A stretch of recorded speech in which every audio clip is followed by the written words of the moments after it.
وَإِذَا سَأَلَكَ عِبَادِي أَنِّي فَإِنِّي قَرِيبٌ أُجِيبُ دَعْوَةَ الدَّاعِ إِذَا دَعَانِ، کہ جب میرا بندہ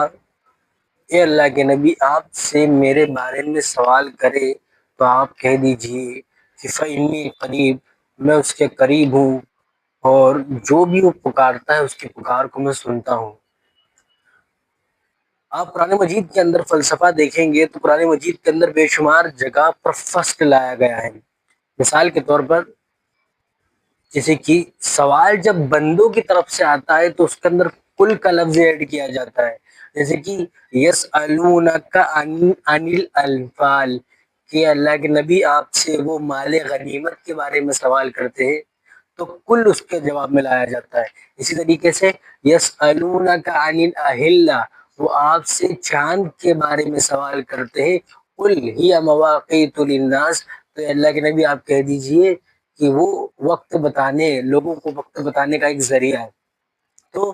کل کا فصل لایا گیا ہے، لیکن یہ دعا کے اندر ایک ایسے اسلوب کو استعمال کیا گیا ہے کہ جہاں پر کل کا لفظ نہیں لایا گیا، یعنی براہ راست آپ اللہ تعالیٰ سے سیدھے اللہ تعالیٰ سے مانگ سکتے ہیں کہ اللہ تعالیٰ نے فرمایا کہ جب میرا بندہ مجھ سے کچھ سوال کرتا ہے تو میں اس کو سنتا ہوں، اس کو دینے پر قادر ہوں، اس کے سوال کا جواب بھی دیتا ہوں، میں اس کے شہرک سے بھی زیادہ قریب ہوں۔ اور آپ دیکھیے کہ جب انسان ہر طرف سے مجبور ہو جاتا ہے، اسے کوئی راستہ نہیں دکھتا، تو جیسے ہی اللہ تعالیٰ کی طرف مخاطب ہوتا ہے فوراً اللہ تعالیٰ کی مدد آ جاتی ہے۔ مثال کے طور پر کہ آپ دیکھیں گے کہ جہاں پر پانی بہ رہا ہو اور آگے جا کر پانی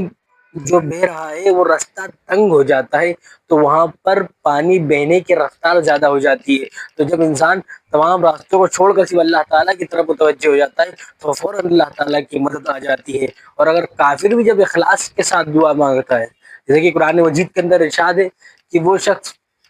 کافرون کہ جب کشتی میں سوار ہوتے تھے تو اپنے بتوں کو پھینک دیتے تھے اور خالص اللہ رب العالمین سے دعا کرتے تھے تو اللہ تعالیٰ کی مدد کرتا تھا۔ تو جب خالص اخلاص کے ساتھ جب ایک کافر بھی اگر اللہ تعالیٰ سے دعا کرتا ہے تو اللہ تعالیٰ بھی اس کی دعا کو قبول کرتا ہے۔ تو مسلمان کے تو درجے اولا، اور ایسا ہوتا ہے کیا کہ دعا قبول نہیں کی جاتی؟ ایسا نہیں ہوتا میرے بھائیو۔ ایک مسلمان جب اللہ سے ہاتھ اٹھا کر دعا مانگے